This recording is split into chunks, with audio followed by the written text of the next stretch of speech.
오늘은 하나님의 형상, 인간이라는 제목으로 계속해서 우리 교리를 다루어 보도록 하겠습니다. 이 웨스트민스터 신앙고백서 4장의 2항에 대한 부분을 저희들이 이제 살펴보게 될 텐데, 우리 인간에 관한 부분이 창조 가운데서, 이게 창조에 대한 4항이 창조에 대한 본문이 그 고백서죠. 근데 이 인간에 대해서 창조 부분에서 한번 다루게 되고, 또 따로 이 죄라는 테마 가운데서 인간이라는 존재를 한 번 더 다루게 될 겁니다. 그래서 우리가 지금 균형을 잡아야 될 것은 무엇이냐면은, 우리가 인간이라는 존재를 생각할 때 우리 기독교는 복합성 가운데서 인간을 바라본다는 걸 먼저 생각을 하셔야 돼요.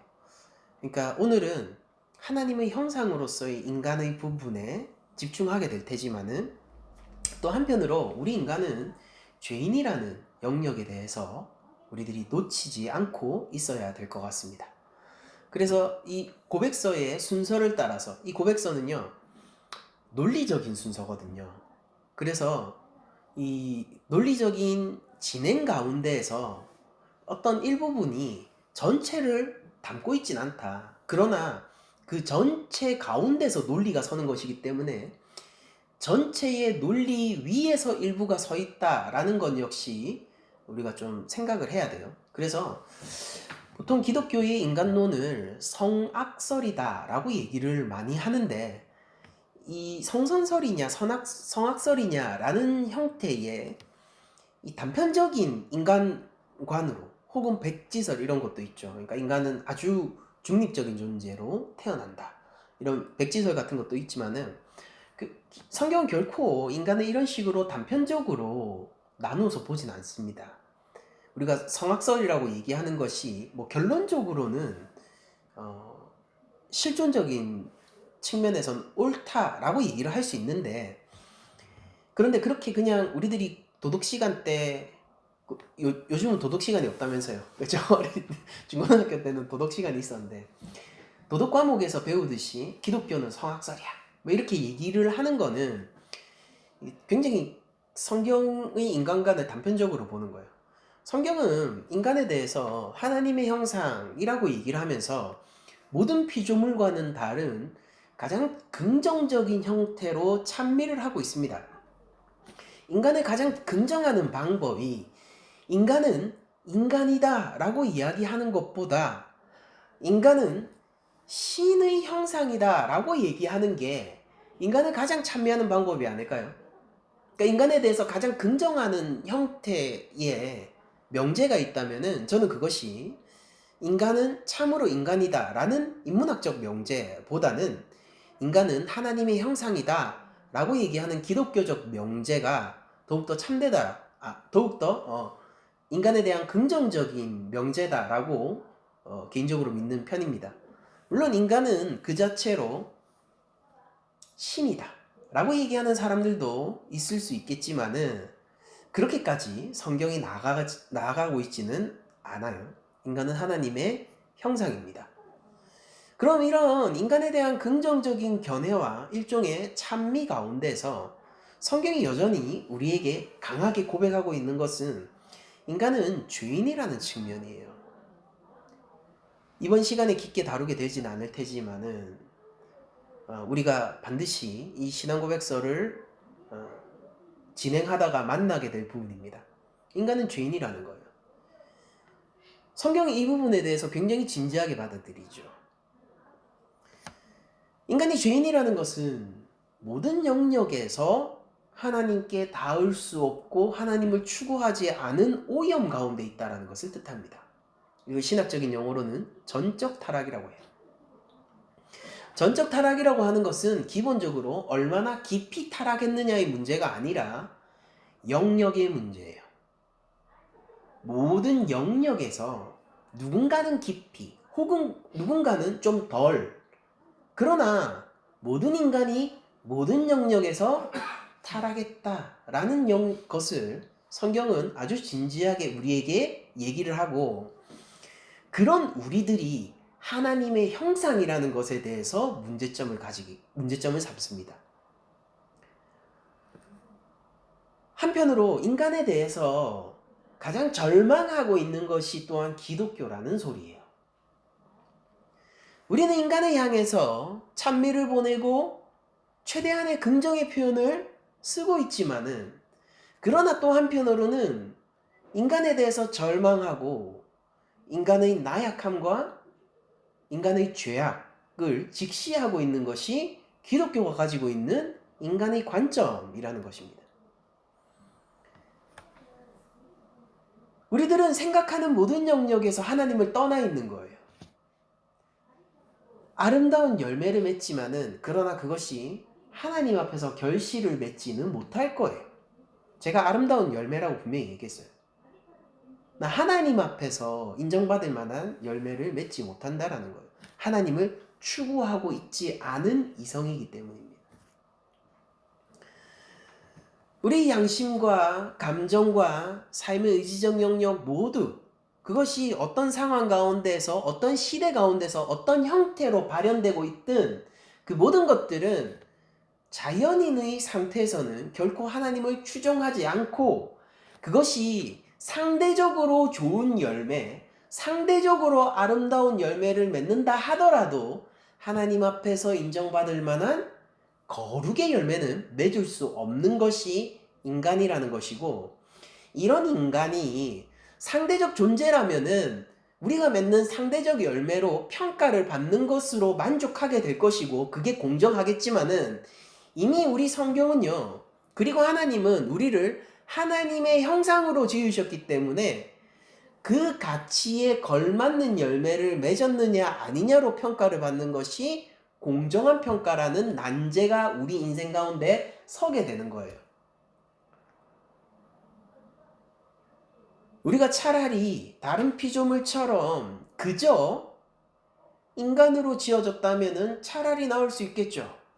죄인이라는 것은 뭐냐면은 하나님의 형상이 그에 걸맞지 않은 수준으로 타락했다라는 거예요. 다른 사람보다 10점 더 받는다. 다른 사람보다 뭐 30점 더 받는다. 다른 사람보다 무슨 90점 더 받는다. 이런 문제가 아니라는 거예요. 하나님의 형상이 맞느냐 아니냐가 우리를 평가하는 공정한 기준이 될 거라는 겁니다. 그러므로 우리가 사람에 대해서 긍정하고 찬사를 보내고 우리 인간의 존재를 격상하면 격상할수록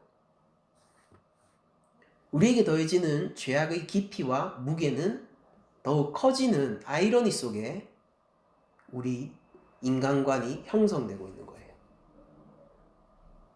이웃을 사랑하는 영역도 마찬가지예요. 우리의 이웃들은 마땅히 그 근본의 존재 자체가 하나님의 형상이기 때문에 존중받아야 하고, 그 가치를 우리들이 인정해야 되고, 하나님을 우리들이 인정한다면 하나님의 형상들에 대해서도 하나님께 대하듯 대해야 합니다.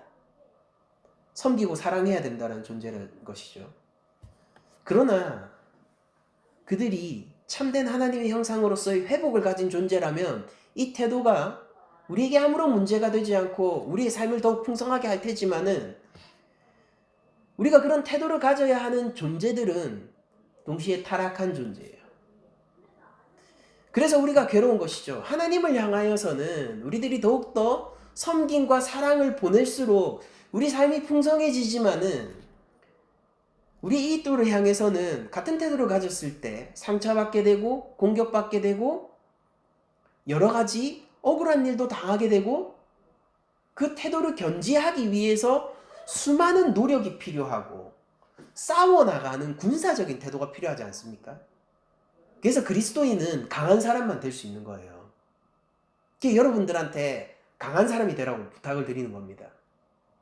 그러니까 이 전쟁이 왜 발생하느냐면은, 하나님을 상대하는 것과 하나님의 형상이 인간을 상대하는 것에 이 갭이 왜 발생하는 거냐면, 이들은 하나님의 형상인 동시에 죄인들이기 때문이에요. 사랑에 사랑으로 화답하지 않은 경우들이 많고요. 섬김에 악으로 침범하는 경우들도 발생하기 때문이에요. 우리가 하나님을 섬기고 우리 아버지께 기도하지 않는다면은 우리는 이 삶의 태도를 단 하루도 견지하지 못합니다. 단 하루도. 우리가 다 각자 가정을 가지고 있고 그 가족 속에서 어떠한 아들로서 혹은 아빠로서 엄마로서 형제로서 지위를 차지하고 있잖아요. 우리가 각 가정 가운데서 우리 각자의 지위 가운데 있을 때에 그것이 참으로 행복하고 그것이 내 삶을 풍성하게 하는 사람이 몇 명이나 있습니까? 없죠. 거의 없어요. 거의 없어요. 왜 그렇습니까? 우리에게 가장 가까운 하나님이 지정해 주신, 맞죠? 하나님이 지정해 주신, 누구의 자식으로 태어나는 것은 선택에 의해서 일어나지 않아요. 하나님이 지정해 주신 이 나에게 가장 좋은 요 공동체, 가정 공동체는 죄인들의 모임이라서 그렇죠. 그리고 그들이 하나님의 형상이라는 사실이 우리를 더욱더 괴롭히죠.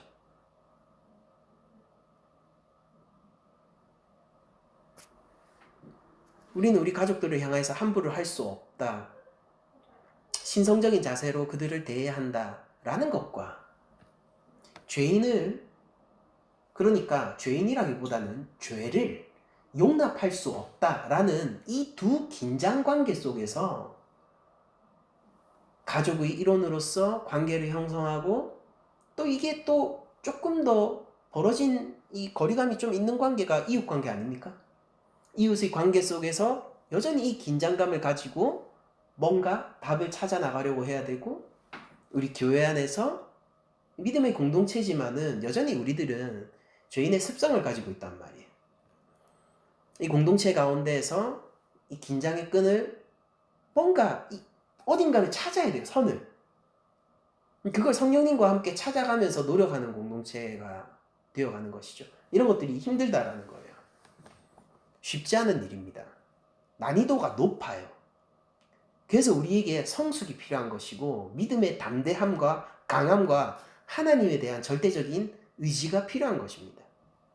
하나님으로부터의 공급이 없이 이런 일들을 할 수 있는 자가 없단 말이에요. 하나님의 은혜와 하나님의 사랑 안에 우리가 늘 노출되고 그 사랑 가운데 내 마음이 녹아지지 않으면은 이 길을 가는 게 불가능해요. 성경은 우리 인간에 대해서 한편으로는 하나님의 형상, 한편으로는 죄인이라는 이 두 사실을 아주 무겁고 진지하게 전합니다. 그리고 오늘 우리는 하나님의 형상으로서의 인간의 차원을 한번 보도록 하겠습니다. 그러니까 하나님이 원래 창조하신 인간은 무엇인가라는 거예요. 아담과 하와가 옛 뱀에 의해서 선악과를 따먹고 하나님의 영광을 향하는 길을 저버리기 전에 우리는 어땠냐의 문제이면서 또 동시에 우리들은 회복된 하나님의 형상으로서 살아가기 위해 주께서 우리를 거듭나게 하신다라는 것은 회복되었다는 뜻이에요. 하나님의 형상으로. 예수님은 우리들이 발견할 수 있는 가장 완벽한 하나님의 형상입니다. 우리가 그렇게 가야 되는 거예요. 그렇게 우리가 자라나기 위해서, 우리가 성숙으로 가기 위해서 필요한 하나님의 형상의 어떤 롤이라고 해야 될까? 아니면 본을 이 시간 조금 찾아보는 설교를 해보려고 합니다. 창조의 2항을 보면은 이렇게 시작을 하고 있죠. 우리 고백서가. 하나님께서는 다른 모든 피조물들을 지으신 후에 라고 얘기하면서 6일째 이 세상을 모두 채우시고 바다와 땅과 하늘에 가득 하나님의 창조물들을 채우시고 인간을 만들었다라고 얘기를 해요. 이것은 두 가지 측면에서 저희들이 살펴볼 수 있는데 첫 번째는 하나님이 인간을 사랑하셔서요. 인간이 살 수 있는 모든 환경을 조성한 이후에 인간을 비로소 창조했다라는 겁니다. 여러분들 주인공은 항상 마지막에 오죠. 공연을 해도 가장 주인공은 마지막 스테이지를 장식하는 사람입니다. 조금 조금 중요한 사람이 헤드라이너 정도가 되는 거죠. 먼저 하는 사람, 개막을 하는 사람. 근데 진짜 중요한 사람은 누가 언제 순서를 가지냐면 마지막에 모든 뭐 앞에 어떤 그 공연자들이 열기를 끌어올리고 나면은 이제 그 열기 가운데에서 최고의 공연을 선사할 그런 사람들이 마지막에 이제 등장하게 되는 거죠. 그러니까 인간이 그런 측면이 있는 거예요. 그럼 저 또 동시에 하나님이 인간이 살 수 있는 모든 환경을 조성하고 인간을 만드신 측면도 있지만은 또 다른 한편으로는 이 인간이 이렇게 창조된 세계를 다스려야 하는 임무를 받기 때문에 마지막에 창조된 측면도 있습니다. 하나님이 인간의 섬김이 필요한 세상을 만들고 인간을 거기에 청지기로 세우시는 것이 마지막에 창조된 인간의 역할이라는 것입니다. 그렇게 해서 하나님은 인간을 창조하셨는데 남자와 여자로 창조하셨어요. 최근 우리 한국 사회에서 정치적으로 이용되는 갈등의 소재, 진짜 이런 거 좀 없어졌으면 좋겠는데 정치적으로 이용되던 갈등의 소재가 이제 지역 갈등이 어느 정도 해소되니까 남녀 갈등으로 넘어갔습니다. 남녀 갈등으로 넘어갔고, 여러분들 지금 우리 교회의 주된 연령대가 40대 50대다 보니까 생각보다 20대에서 나타나는 남녀 갈등의 수위가 꽤 높아요. 꽤 높습니다. 좀 뭔가 좀 방법이 있었으면 좋겠어요. 사회적으로, 정치적으로. 근데 이 갈등이 왜 일어나냐면요, 여성의 입장에서는 남성을 기득권 세력이라고 미워하고요, 남성의 입장에서는 여성이 이기적이라고 미워합니다.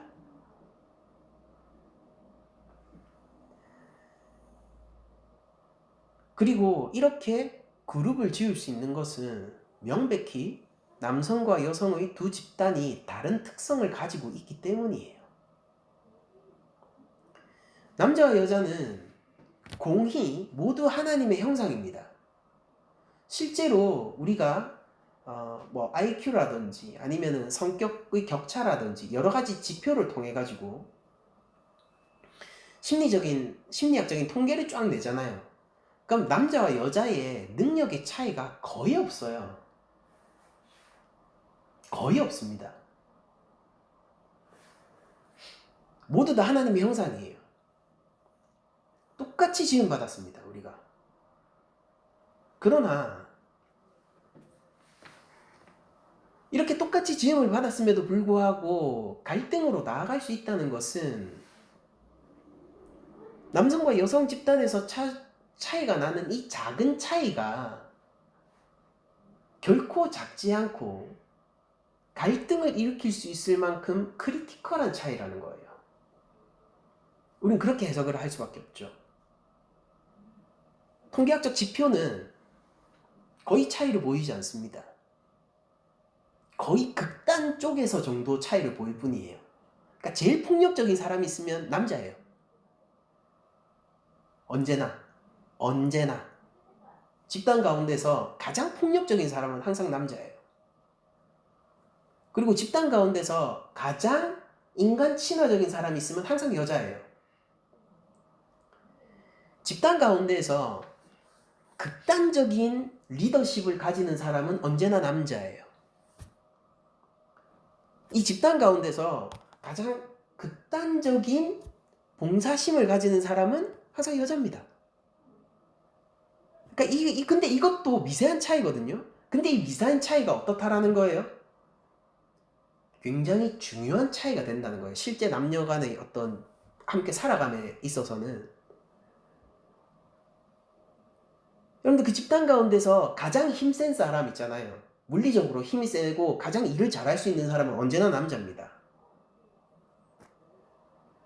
집단 가운데서 이 집단을 위로하고 화합시키는 능력이 가장 뛰어난 사람은 언제나 여자예요. 남자 중에서도 그런 사람들이 있죠. 근데 가장 그런 사람은 여자고요. 여자 중에서도 힘이 센 사람이 있죠. 저보다도 막 힘센 여자들이 있어요. 근데 가장 힘이 센 사람은 항상 남자라니까요. 그러니까 이런 정도의 차이. 근데 이게 그렇게 큰 차이는 아니에요. 근데 이런 정도의 차이가 우리를 갈등으로 몰아가는 매개체가 되는 것이고 실제 중요한 차이점이기 때문이에요. 그럼 하나님은 왜 남자와 여자로 인간을 창조하셔서 이 지경이 되게 하였느냐라고 물어본다면은 우리가 주인이기 때문에 하나님의 선한 의도를 왜곡해서 이렇게 된 것이지, 하나님이 남자와 여자로 창조하신 이유는요, 성부, 성자, 성령의 하나님이 각기 삼위로 존재하지만 한 분 하나님이신 이 관계성을 우리 가운데서 실현시켜 주시고자 하는 은혜 가운데서 창조되었기 때문입니다. 남성과 여성은 동일한 하나님의 형상으로서 우리가 같은 인간이라는 사실 가운데 서 있습니다. 이게 기본이에요. 이게 기본값이 디폴트 값. 그리고 그 가운데서 우리는, 남성과 여성은 서로를 인정하고 서로를 사랑하고 서로를 아끼고 서로를 섬기는 관계의 형태를 통해서 하나님의 영광을 드러내야 됩니다. 근데 그게 죄인들끼리 섞여 있으니까 쉽지 않잖아요. 그 선한 길을 가기가 쉽지 않으니까 더 쉬운 길을 클릭하는 겁니다. 그 더 쉬운 길이 뭐냐면 갈등이고 싸움이에요. 우리 교회 가운데 우리가 각자 다른 성정을 가지고 있고 다 각자 다른 스타일의 사람들이잖아요. 살아온 배경들도 다 다르고. 하나님이 왜 우리 낮은 자리라는 공동체 안에 이렇게 엮여주셨을까? 우리가 서로 반목하고 싸우고 서로 흉보는 길은 편한 길이고, 우리 본성, 죄인의 본성의 길에 더 맞는 길이지만은 우린 그게 선택 안 할 거잖아요. 하나님의 뜻은 무엇이기 때문입니까? 우리가 합력하여 선을 이루라고 모아주셨기 때문에 우리는 그 뜻에 순종하는 거 아닙니까? 남녀의 문제도 사실은 되게 단순해요. 똑같아요. 합력하여 선을 이루는 존재고 하나님의 형상으로서 이 세상 가운데서 드러나기에 가장 좋은 방법은 남성과 여성의 상호간의 협력과 사랑입니다. 인간은 남자와 여자로 창조되었기 때문에 이 부분이 역사 가운데 여러 가지 형태로 문제가 되었었는데 바른 길은 언제나 정해져 있었습니다. 사실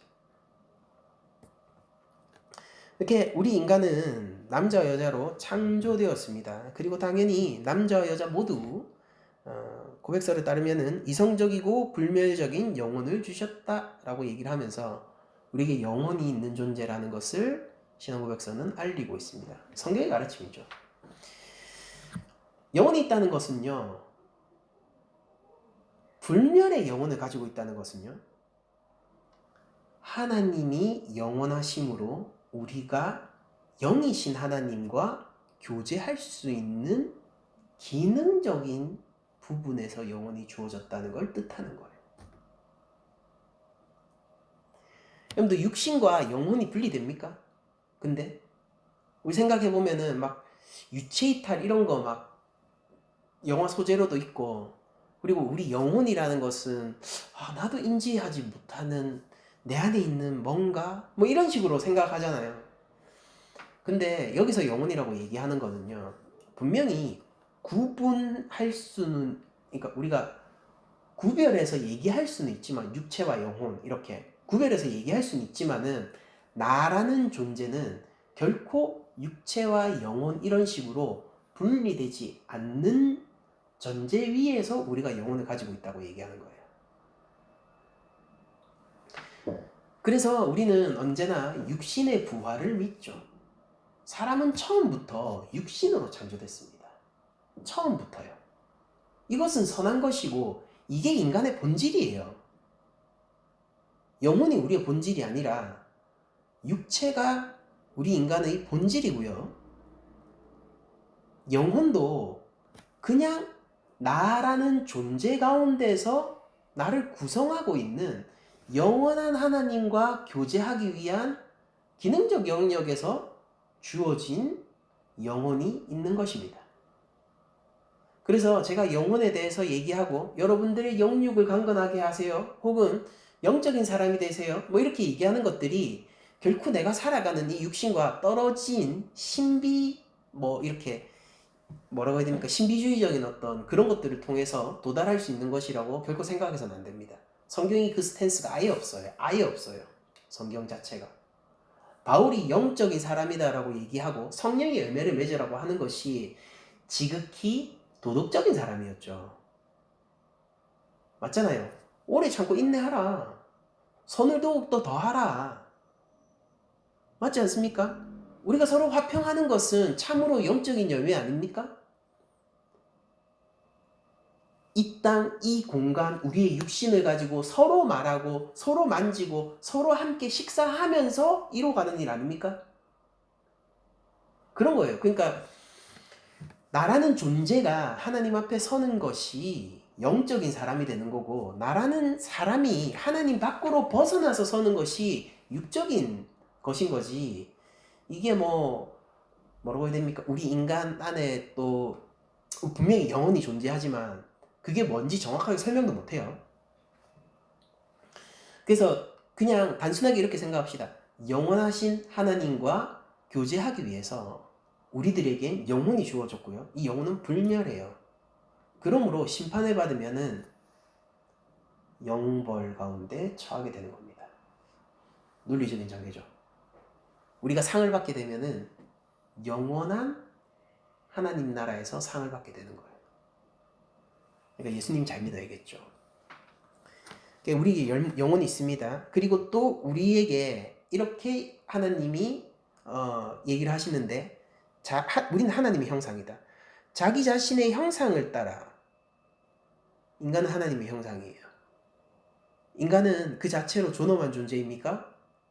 존엄한 존재예요. 하나님 형상이라는 것은요, 그 자체로 신성하기까지 한 존재이기도 합니다. 그런데 우리 가운데 하나님이 계시다면 그것을 우리가 어떻게 여기겠습니까? 우리 가운데 하나님이 보내신 사자가 있다면 우리는 어떻게 대하겠습니까? 우리 가운데 하나님이 아끼시는 어떤 물건이 있다라고 한다면은 우린 그걸 어떻게 대하겠습니까? 하물며 우리 가운데 하나님의 형상들이 이 공간을 가득 메우고 있다면 우리는 이 공간을 뭐라고 얘기하겠습니까? 인간은 하나님의 형상인 것이죠. 존엄한 존재라는 것입니다. 그 자체로 가치 있는 거예요. 인간은 숫자가 아닙니다. 우리 이렇게 숫자로 매개하는, 숫자로 치환하는 걸 너무 좋아하잖아요. 어디에서 대학살이 벌어졌는데 몇만 명.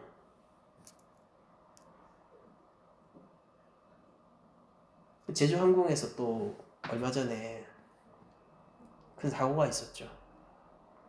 사망자 몇 명. 우리 이런 거 익숙하잖아요. 근데 그 한 영혼들이 천하보다 귀한 하나님 앞에서의 한 영혼들이에요. 교회 성도 몇 명. 통계적으로 도움이 될지언정 그렇게 한다고 해서 우리가 인간의 존엄한 가치를 숫자에 매몰시키는 태도를 가져서는 안 됩니다. 그런 통계들은 우리가 이용하는 것이지 그게 우리의 추구하는 바가 되어서는 안 되는 거죠. 교회는 말이에요. 그러니까 교회의 역할이라는 게 사회적으로도 분명히 있는 겁니다. 사실.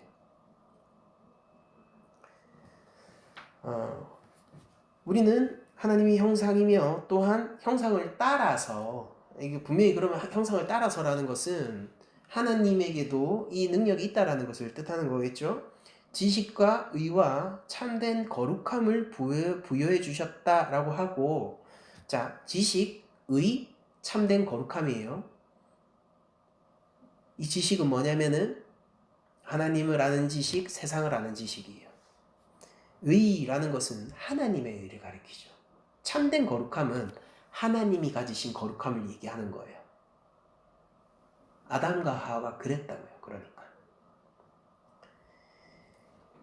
그걸 부여해 주셨고 여전히 우리에게도 그 기능적인 부분이 남아 있습니다.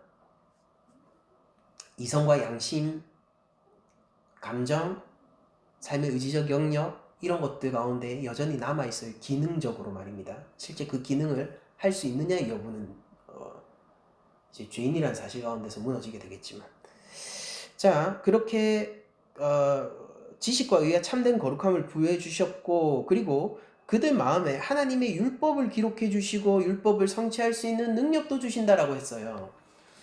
이 율법이 뭐냐면은 바로 우리 안에 새겨진 양심입니다.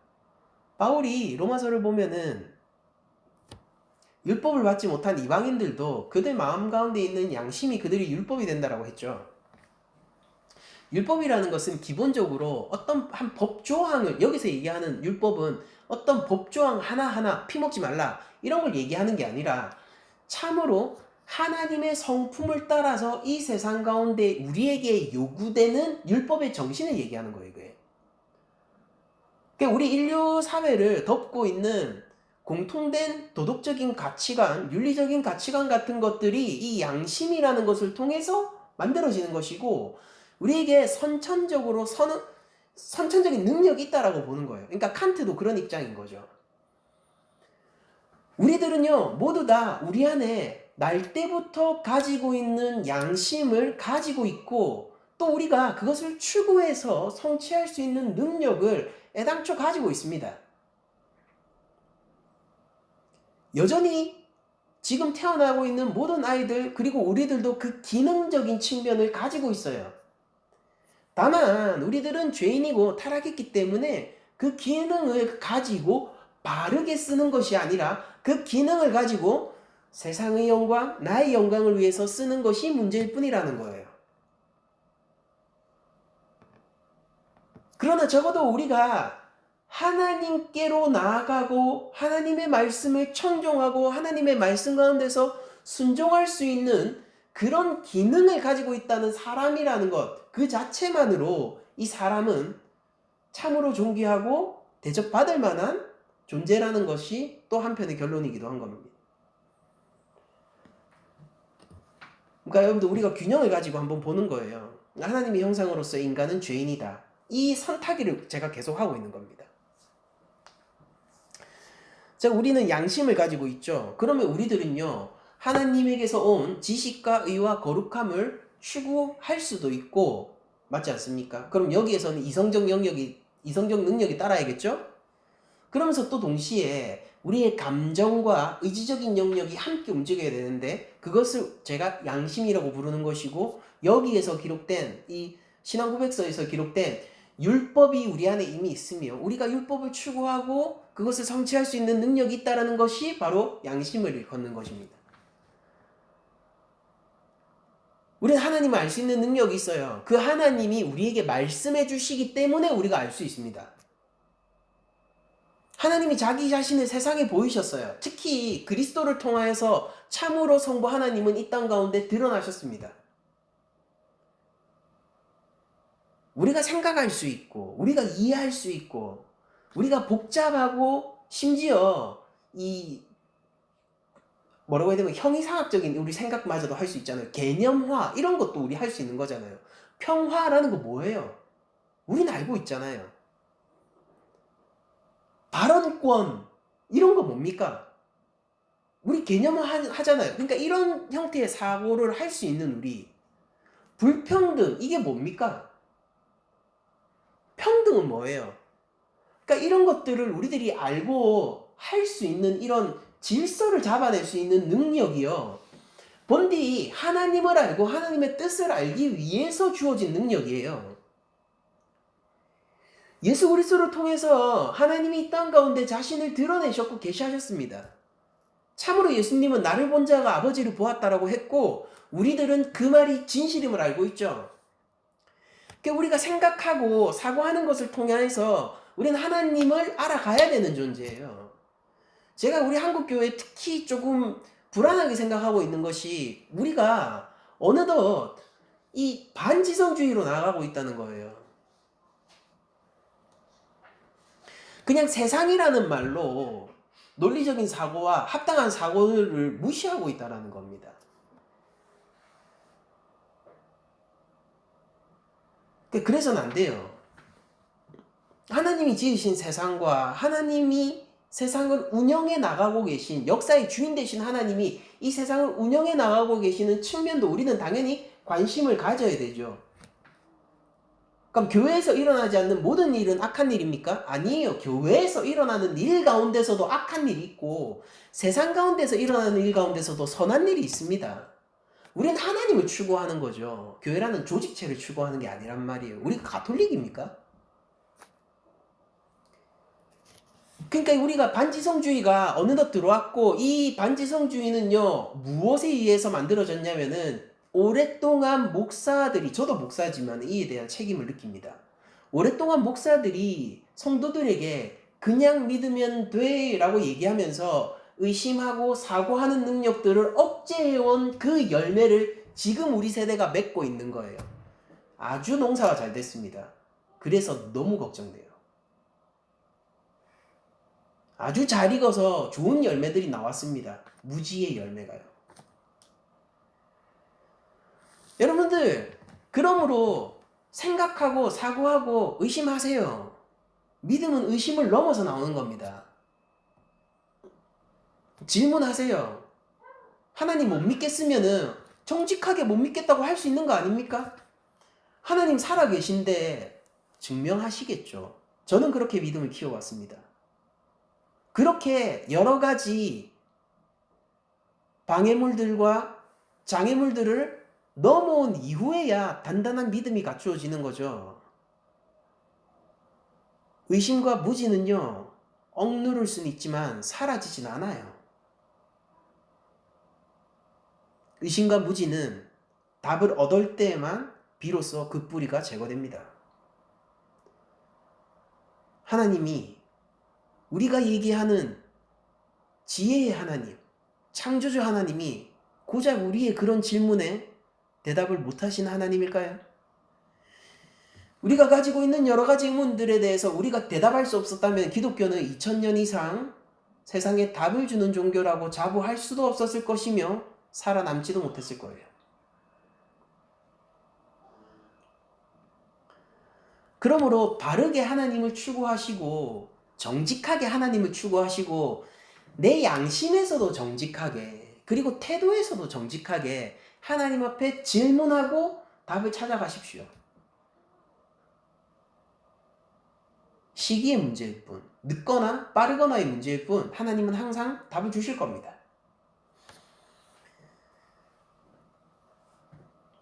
그리고 그렇게 하나님을 알고 하나님의 성품을 알게 되고 하나님의 말씀을 알게 되면 알게 될수록 우리를 이끄는 하나님의 뜻이 분명해지는데 그때 우리가 신앙적 양심을 따라서 살아가야 되는 것이죠. 나라는 존재가 그냥 하나님의 자녀로 지어져 가야 된다 이 말입니다. 그것을 위해서 본디 우리에게 다른 피조물과는 다른 특별한 능력이 주어진 것이고 여러분들 우리는 이제 예수를 믿음으로 우리에게 주어진 선천적인 능력들이 하나님의 영광을 추구하고 하나님의 영광을 위해서 주어졌다는 것을 알게 됐잖아요. 그럼 그렇게 살아가면 돼요. 그럼 어떤 결과가 나타나느냐? 지어진 대로 살아갈 수 있기 때문에 회복되는 겁니다.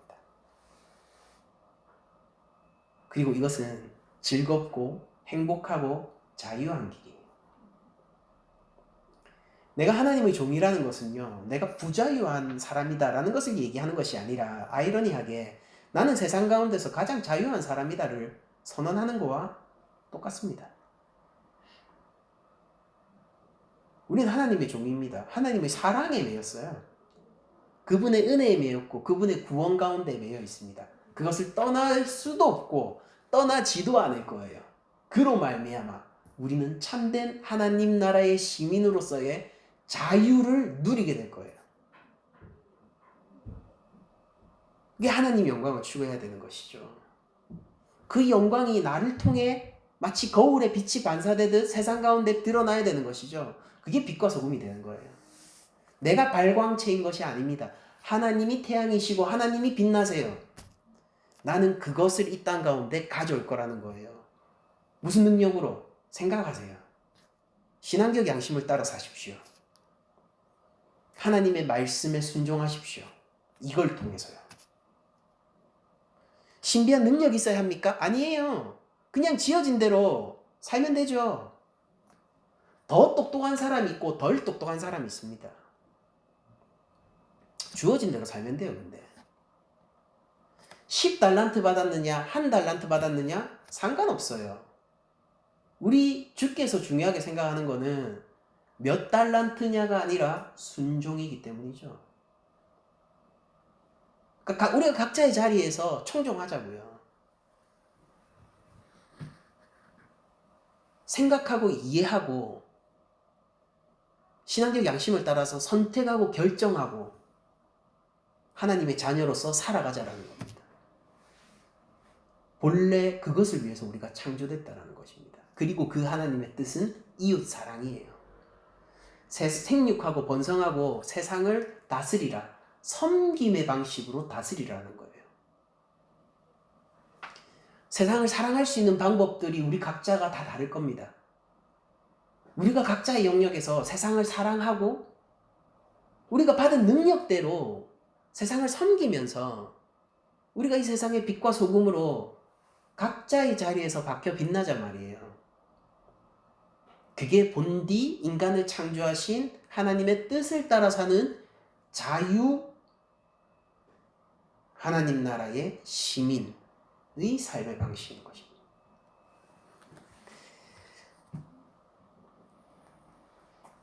그렇게 하나님이 첫 창조를 하셨어요. 이것은 아담과 하와에 대한 문제죠. 그래서 우리가 조금 더 읽어보게 되면은 그렇지만 이렇게 하나님의 형상으로서의 모든 능력을 가지고 창조되었지만 하나님의 영광을 추구하고 그 안에서 즐거워할 수 있는 그런 기능을 가지고 창조되었지만 그들이 범죄할 수 있는 가능성 아래 이거예요. 그러니까 에덴 동산에서 죄는 없었지만은 죄가 들어올 가능성이 있었고 거기에는 놀랍게도 이미 뱀이 또아래를 틀고 있는 공간이에요. 우리가 새하늘 새 땅이라고 얘기하고 완성된 하나님 나라를 얘기할 때는 에덴 동산으로 돌아가자는 게 아니에요. 거기는 이제 뱀도 없을 거고 죄를 지을 가능성도 없을 거예요. 우리는 확정될 거예요. 의인으로. 그러나 이것은 에덴 동산의 이야기고 하나님의 첫 창조에 대한 이야기입니다. 인간은 하나님의 형상으로서 창조되었지만은 한계 속에 있는 거예요. 죄를 지을 가능성. 이 자체가 뭘 보여주냐면은 자유의지가 있는 존재로 창조됐다는 거예요. 죄를 선택할 수 있는 존재라는 거예요. 자, 그렇게 범죄할 수 있는 가능성 아래 그들 자신의 의지의 자유를 허락해 주셨습니다. 그렇지만 그 의지란 변하기 마련이었다. 이렇게 고백하고 있죠. 아담과 하와는요, 본래 로봇으로 하나님과 교제하는 게 아니라 인격체로서 서로 사랑하고 교제하고 하나님의 친구와 자녀가 되기 위해서 창조되었고, 그렇기 때문에 그는 자발적으로 하나님을 사랑하는 사람이었습니다. 아담과 하와는. 우리도 그래야죠. 자발적으로 하나님을 사랑하는 사람들이에요. 자발적으로 선을 행하는 것이고 자발적으로 말씀의 길로 가기를 원하는 거예요. 누가 등 떠밀어서 가고 있는 거면 여러분들 멈추셔야 돼요. 자발적으로 정말 내가 그것을 좋아하고 그것을 선택해서 가는 거죠. 이게 자유한 사람이잖아요. 그러니까 누가 뭐라고 해도 예수님의 그 십자가 길로 가기로 선택하는 삶, 그게 자유한 사람이잖아요. 그리고 능력 있는 사람이고 그게 선택하려면 또 강해야 된단 말이에요. 강한 군사로서 그 길을 선택해서 가는 사람이 우리 그리스도인들 아닙니까? 아담과 하와도 그렇게 이 정말 아름다운 거잖아요. 자발적으로 하나님을 향하여서 하나님을 사랑하고 하나님의 영광 가운데 거하는 그런 존재로서 만들어졌다라는 거예요. 자유의지를 가지고 있다는 것이 그런 뜻입니다. 그런데 선악과를 따먹지 말라는 명령 아래에서 하와가 선악과를 따먹음으로써 아담과 함께 타락하게 되고 둘은 한 몸이에요. 여러분들 생각해 보세요. 아담과 하와는 한 몸입니다. 하와가 따먹었다라는 것은 아담도 당연히 따먹었다는 뜻이에요. 그러니까 이제 여자가 먼저 따먹어서 그런 말 하지 마세요. 한 몸이에요. 한 몸. 그렇게 아담과 하와가 선악과를 따먹지 말라는 그 하나님의 명령 아래에서 떠나 자신에게 새겨진 양심의 율법도 파괴되게 되었고 그 이후로 우리는 그런 죄악된 세상 가운데서 살아가게 되고 태어나게 되고 배우게 되고 원죄를 가지게 되어서 살아가는 겁니다. 그러면은 어쨌든 여기서 이질한 변하기 마련이었다. 이것이 선악과를 따먹었다는 그 사실을 염두에 두고 이렇게 고백하고 있는데 그래서 바로 다음에 나오는 구절이 이거죠. 그들은 마음에 새겨진 율법 외에도 양심 외에도 표면적으로 하나님이 직접 명령하신 선악을 알게 하는 나무의 열매를 따먹지 말라는 명령을 받았다라고 해요.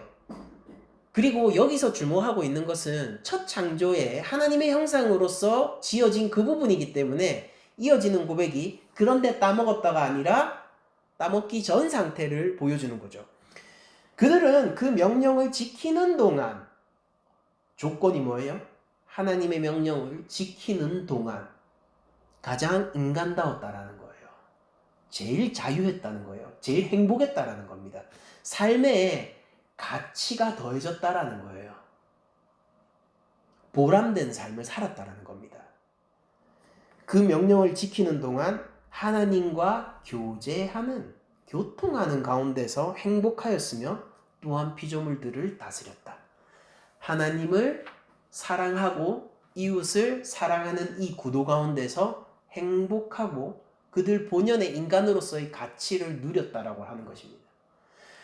여러분들 이 창조의 2항, 4장의 2항이 보여주고 있는 것은 하나님이 인간을 특별한 존재로 만드셨다는 것이죠. 하나님은 인간을 하나님 형상으로 만든 것이고 그 한 분 하나님이 삼위일체, 성부, 성자, 성령의 관계 속에서 존재하듯 그러나 하나를 이루시듯 우리 인간도 남녀로 창조되어서 하나를 이루어 하나님 영광을 세상 가운데 드러내고 피조 세계 가운데 하나님의 뜻을 가져오는 청지기로서 창조되었다는 것을 보여주는 겁니다.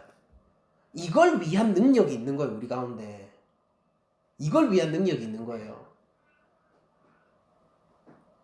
우리의 이성과 양심과 우리에게 주어진 영혼과 우리의 자유의지 이런 것들은 모두 다 하나님을 알고 하나님을 사랑하고 하나님과 교제하며 인간 본연으로서의 행복한 삶을 살아가기 위해서 있는 것이고 또한 그 하나님의 사랑 가운데서 그 하나님의 사랑과 하나님의 놀라운 섬김의 뜻을 세상 가운데 보여주기 위해서 있는 거란 말이에요.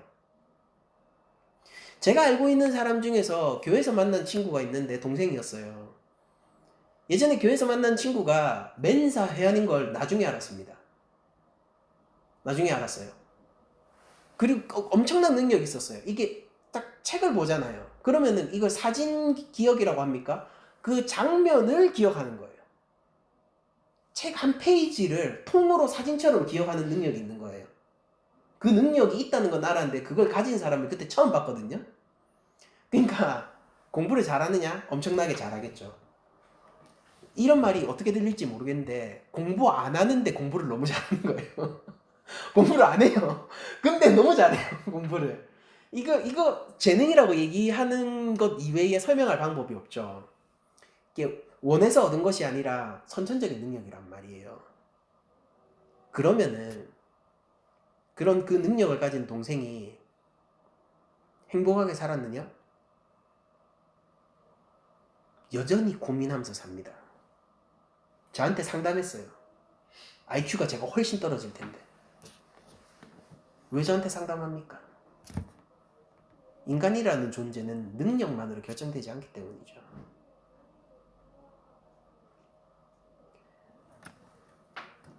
공부 잘하고 똑똑하면은 하나님의 형상으로서 더 아름다운 존재인가요? 혹은 지능이 떨어지고 또 때로는 우리 그 예전에 수영로 교회 가면은 우리 사랑부 친구들 있잖아요. 좀 사회생활을 하기 힘든 상황 가운데 있는 그런 친구들은 하나님 형상으로서 그러면 덜 완성된 겁니까? 그게 아니란 말이죠. 누구나 하나님의 사랑 안에서 자유인으로 지어졌습니다. 누구나 하나님의 형상으로서 존엄함과 존귀함을 가지고 지어졌습니다. 우리들도 마찬가지고, 우리들은 우리 각자 받은 대로의 이성과 우리 각자 받은 대로의 신앙적 양심 가운데서 하나님을 추구하고 하나님과의 교제 속에서 살아가면은 충분히 가치 있고 행복한 삶을 살 수 있다는 것을 오늘 신앙고백서가 보여주는 것입니다. 삼위일체 가운데 서로를 섬기시는 하나님을 따라서 우리도 하나님과의 관계를 통해 우리만 좋은 게 아니라 세상을 부강하게 하고 이웃에게 하나님의 사랑을 나누어주는 존재로서 그게 하나님 나라를 건설하고 있는 거예요. 하나님 나라가 거기 있는데 더 드러나게 하는 거죠. 그렇게 하나님 영광을 반사하고 하나님 사랑을 반사하고 하나님의 뜻을 세상 가운데 이웃 가운데 반사하면서 살아가는 것이 진짜 가치 있고 보람된 삶을 사는 방법이라는 것입니다. 본문이 그걸 보여주는 거예요. 예수님을 믿는 사람은 하나님의 형상으로서 회복되었다라고 성경은 선언합니다. 그리고 제가 지금 오늘 이 신앙고백서 4장의 2항을 통해서 하나님의 형상의 원래 모습을 알려드린 거예요. 그러니까 우리가 순종합시다. 순종할 때에 그냥 죽자고 그냥 이거 하라고 하니까 하는 그런 사람이 아니라 자발적으로 순종합시다. 우리가 하나님을 압시다. 하나님을 알 때 그냥 조용히 하고 믿으라고 하니까 아는 게 아니라 우리가 하나님을 구하고 찾고 그 하나님이 만나주시는 것을 통하여 진짜 하나님을 압시다. 우리가 우리 각자의 언어로 하나님을 얘기할 수 있도록 합시다. 우리 모두가 하나님은 참 좋은 분이에요 라고 똑같이 얘기를 하더라도 우리 각자 가운데서 좋으신 하나님이 진짜 내가 얘기할 수 있는 하나님으로 선 하나님을 우리가 만납시다. 하나님 좋지 않아요? 하나님 좋으신 분이에요. 우리가 서로 똑같은 단어로 얘기를 한다 하더라도 우리 각자 가운데 진짜 살아계신 하나님을 우리가 만납시다. 누가 대신해 주는 게 아니에요. 예수님을 믿는 여러분들, 사랑하는 성도 여러분들, 여러분들은 그 하나님을 만난 능력을 선천적으로 가지고 계세요. 우린 여전히 하나님의 형상입니다. 예수를 믿는 우리는 하나님의 형상으로 회복되어져 가는 존재예요. 진짜 인간이 된다 그 말입니다. 그러므로 우리가 인간답게 삽시다. 하나님을 만나 하나님과 교제합시다. 이게 첫 출발이 될 거예요. 하나님을 생각하고 하나님의 뜻을 알고 하나님의 뜻을 세상 가운데 펼치는 방법들에 대해서 고심하고 알아갑시다. 그리고 그렇게 살아갑시다. 그 이후에 우리한테 펼쳐질 하나님 나라의 자유로운 삶에 대해서는 제가 아직 말씀드리지 않을게요. 직접 경험하십시오. 너무나도 놀라운 삶이 펼쳐집니다. 세상이 알지 못하는 평안요, 절대 몰라요. 이걸 어떻게 하겠습니까? 절대 몰라요. 그러나 하나님의 형상의 회복을 추구하는 자는 압니다. 하나님이 내 삶을 다스려주는 그 기쁨을 세상이 어떻게 알겠어요? 성난 파도 같은 세상 가운데 던져진 사람들이 도시민의 마음을 어떻게 알겠느냐 그 말입니다. 맹수들이 들끓는 정글 가운데 던져진 사람이 어떻게 도시 사람의 마음을 알겠냐 이 말이에요.